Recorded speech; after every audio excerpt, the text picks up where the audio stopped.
Welcome to another Scott Tanner Violin video, where I create videos to help you become a more successful violin student.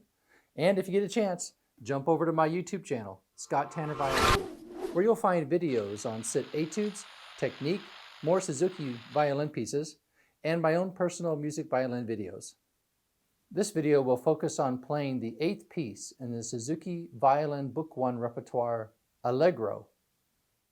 In the Suzuki world, this is considered one of the favorite Book 1 pieces. There are 4 teaching points when it comes to playing Allegro. The first one is defining the term Allegro, which is Italian for quick and lively, which is exactly how we should perform this piece of music at a recital. The second teaching point in Allegro is to use the bow articulation called martelé. Martelé is French for hammered. I'll talk about this bow articulation a little bit later on. The third teaching point in Allegro is that there are 4 circlebacks or bow recovers.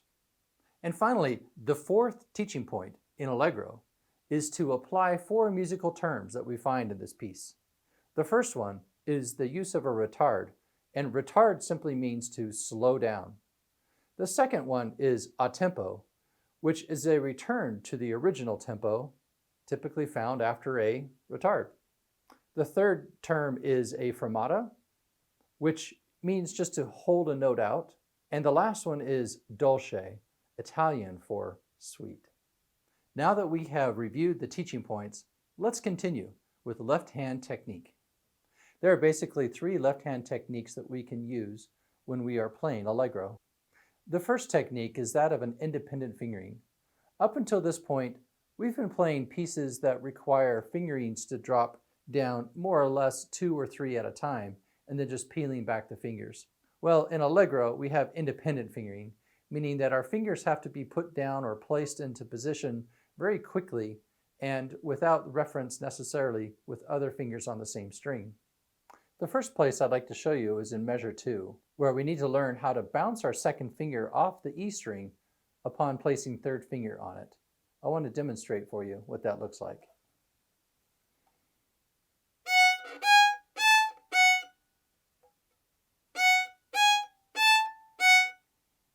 I also want to mention that first finger should stay on the string through the duration of those 4 notes. I'll show you that one more time.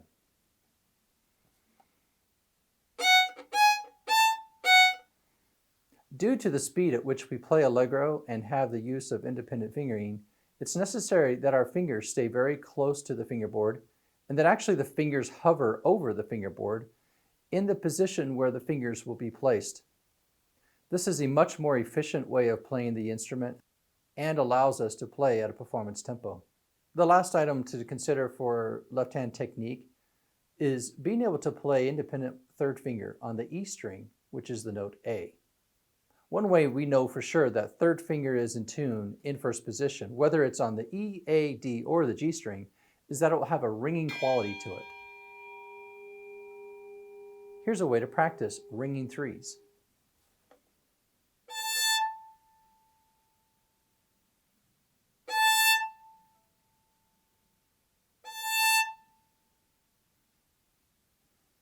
If you put your finger down in that position or on that string, and it just doesn't have a ring at all, then it's either probably flat or it could be sharp. This is an important technique to be able to master because we play a third finger right after we play an open A. Here's how the sequence of those notes sound.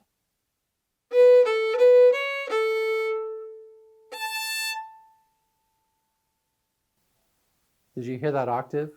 Between open A and third finger on the E string, which is also note A. That is an octave or 8 notes apart. We're going to cover now right-hand technique. And again, going back to some of the teaching points, the first right-hand technique is the martelé bow stroke. And I'm going to show you how to play martelé bow strokes using the open E string. As you can see, it's just a very quick bow stroke. Somewhat accented and has a little bit of power behind those notes. I usually have my students play 4 open E martelé bow strokes before playing the first 4 notes of Allegro.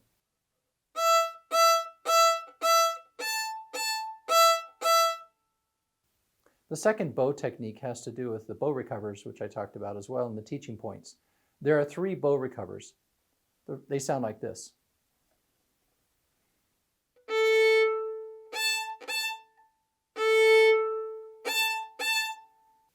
The last bow recover is essentially a recover and hover position, and that would look like this.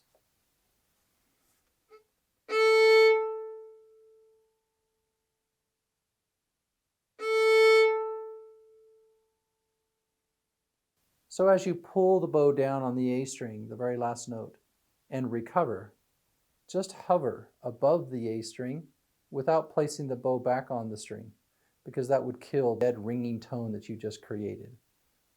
The third bow articulation technique is that of using a legato bow stroke for the dolce section. Legato simply meaning smooth and connected. I encourage my students to play from frog to tip for the legato section.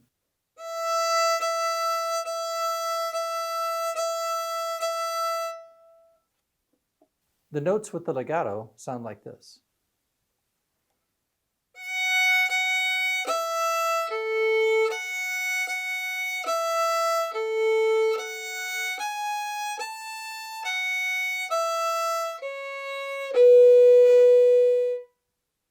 The next thing I need to add to this legato section is that of a retard and a decrescendo.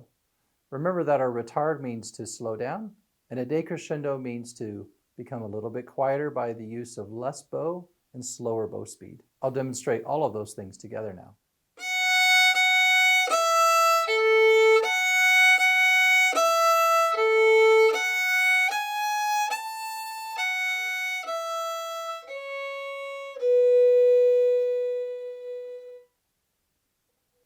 Finally, the fourth and last bow technique is that of working in a cue for your accompanist. Because Allegro begins with the pianist without an introduction, it's necessary that the pianist knows exactly when you're going to play. The only way to do that is to cue the pianist, and this is how I would encourage you to work on it. First of all, without a bow, just lift your violin up and then down. That also indicates tempo to your accompanist. Next is to apply your bow to the E string, and I would just do it with the E string and not a note.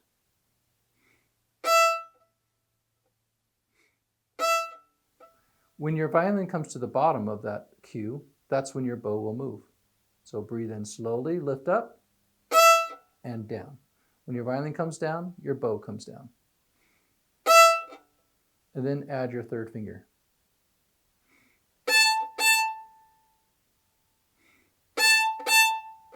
I would do that twice for the piece. The first time at the very beginning, and the second time at the end of the legato section or the dolce section of the piece. We are now ready to move into the practice session of this video, which simply means that I'll play at a much slower tempo so that you can keep up with me, and also to provide you a little bit of time to look up here on the screen to see any words or comments or thoughts that I may want to give you as we're playing through Allegro together. I'd also encourage you to replay this chapter of the video many times until you're able finally to move on to the next segment of this video, which is the performance tempo.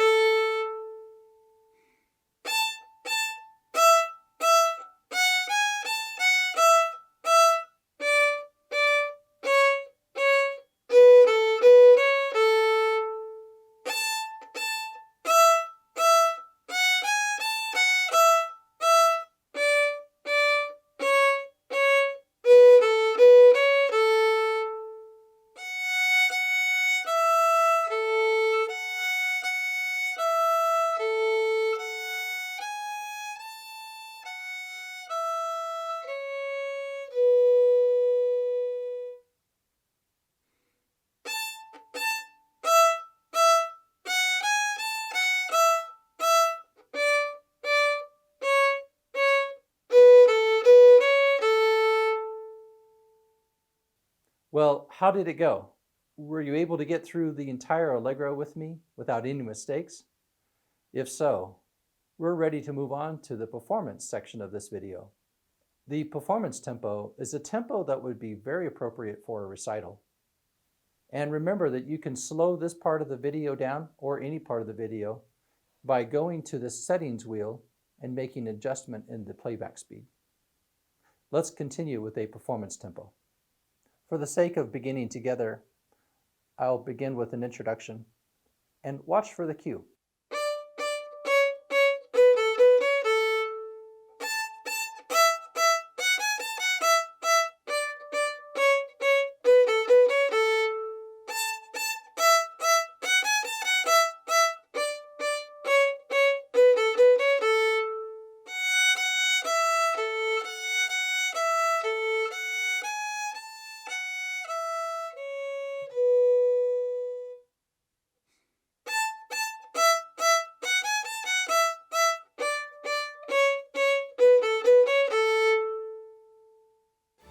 How did it go?